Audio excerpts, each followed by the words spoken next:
Jane met Duncan less than a month after she moved to Boyne City. She had locked herself out of her house and had had to ask a neighbor to call a locksmith.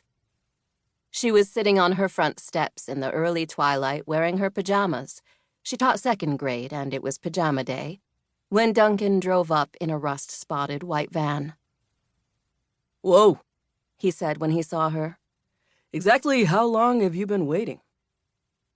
He was in his early 40s, with slightly shaggy auburn hair and a full mustache. His eyes were brown with amber flecks, and his features were so symmetrical that his face looked as though it could have been cut from a piece of paper folded in half. He was of medium height, medium build, wearing nothing more distinctive than jeans and a denim shirt, yet he seemed to stand out vividly, like the subject of a photo with a blurred background. To Jane, he looked like the brawny paper towel man, and no less handsome. "Only about 20 minutes, she said. She stood up and gestured at her front door. "I'm afraid you may have to drill the lock out." "Oh, I doubt that," Duncan said. "I bet we can find another way in.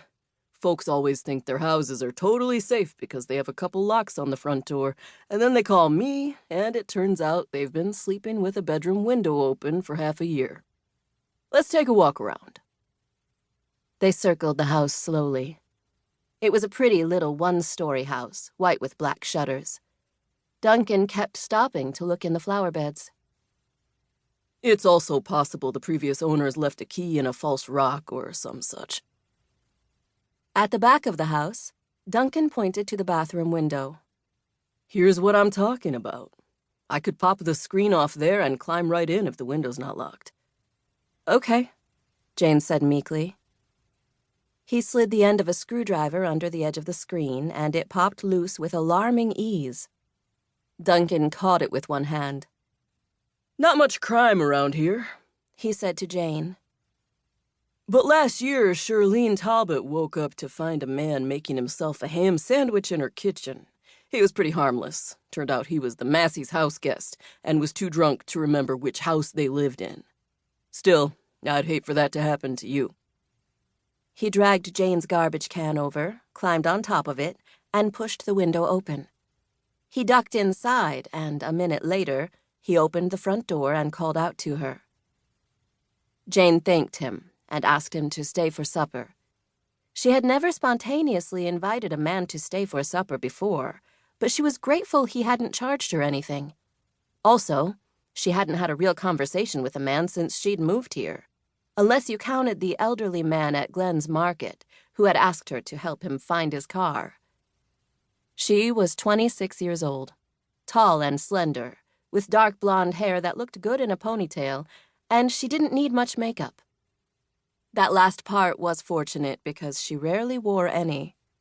Her eyebrows and eyelashes were naturally dark despite the light color of her hair, and her pale blue eyes were almond-shaped, with slightly hooded lids that made eyeshadow pointless and hard to apply. This had baffled Jane in her teen years when she followed step-by-step eyeshadow tutorials in magazines. Wait, where was the crease of her eyelid? Why did she look exactly the same afterward? She had a straight nose and a generous mouth. She was very pretty when she remembered to sit up straight, and pretty enough when she slouched. During supper, Jane made an omelet and a salad.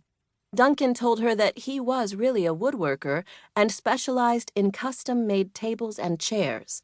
But since someone wanted one of those only every once in a while, he also did antique furniture restoration and locksmithing, and that he'd grown up in a small town in the Upper Peninsula, and that he used to be married to a real estate agent named Aggie who could not tell the difference between a smallmouth and a largemouth bass.